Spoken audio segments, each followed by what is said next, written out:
But the joy is beyond measure. It is the joy of seeing lives changed, hearts healed, families restored, and sinners redeemed through your faithful labor, through your participation. Jesus himself, our ultimate example, labored with joy even through the pain of rejection, misunderstanding, and the ultimate sacrifice of the cross. Why? Because he saw the eternal reward of every soul saved.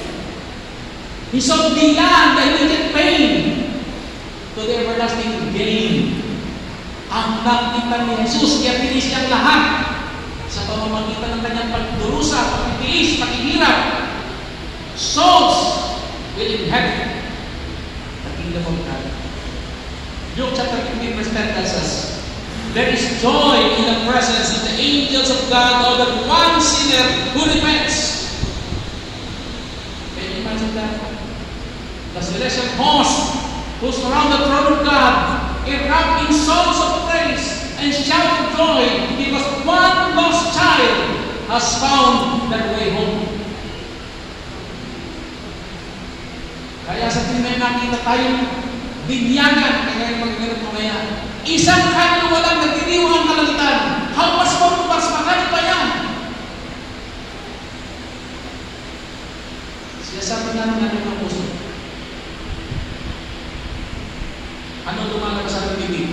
Pag nakikita namin yung mga tumatanggap kay Kristo. Ino-question natin.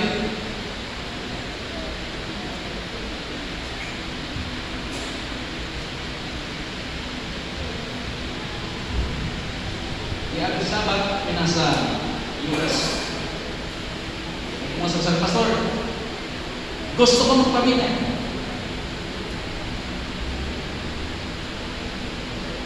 Sagot dati sa transport. Meron ko mga tuloy. Meron pa nagkataon, meron ko sa mag-question.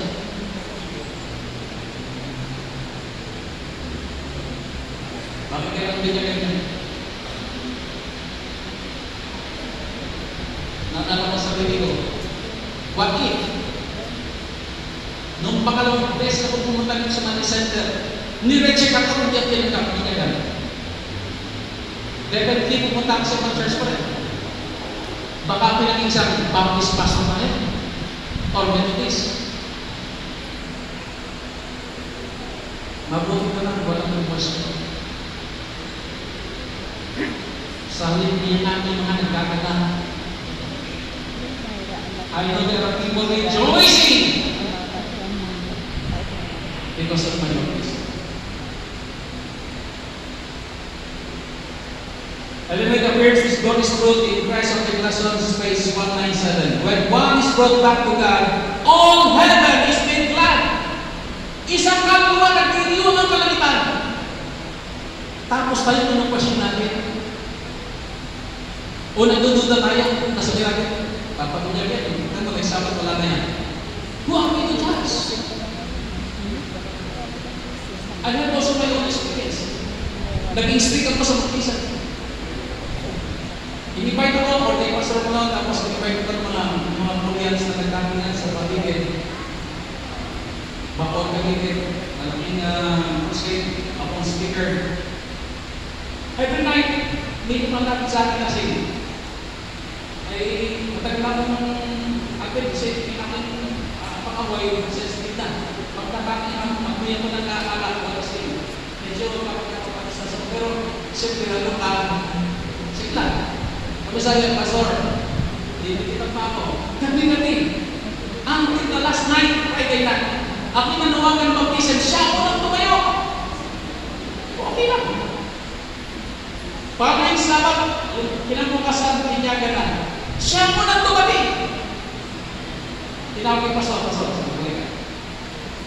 sigurado kong ako na niya. Hindi ba yung tinyagan? Alam ko, gabi-gabi na ako niya. Lasing niya gabi-gabi. Masulat din po talaga gusto na kapag kanyang pamilya. Saan kasawa mo na makita po ito? Napagkagay po ito talaga. Opo, gusto ko niya. Sabi ko, hindi pala sinto kasi tanghali pa lang, hapon na siya. Dahil basta pagkakas na siya sa atin, hindi ka na basta. Hindi na naman po. Meron ng bulang na mo. Ang pakilang mo na kailangan mo na siya matagal ng konti. Baka meron pang hindi pa na ipupisan. Tinabi niya ka. May kastor short. After 2 weeks, bumalik ako sa church. At ang tatay na ako para salita, tumayo sa lalaki sa kanya. Pastor, finish the word of Christ. So, no. Pastor, ako yung binigyan mo yung gabi-gabi kasi. Pastor, pag muna nang binigyan ako, strict ako sa Panginoon. Wala na talaga. Isa na tayo dito, baka sa langit. At iba na talaga, Pastor, sa biyaya ng Panginoon, kami magtaka pa kami sa lukas. Alam niyo nung araw na yun, parang gusto mong pabigyan. Parang ito yung kailangan mong pabigyan. Kasi sabi nito, when one is brought back to God, all heaven is made glad. Seraphs and cherubs cast their golden harps and sing praises to God and the Lamb. What a symphony of triumph! Heaven sings with one soul returns to God. The joy experience on earth when someone accepts Christ is merely an echo of the grand celebration in heaven. I remember the story of a persistent church member who for years gave Bible studies to a skeptical young man. There were times the church member felt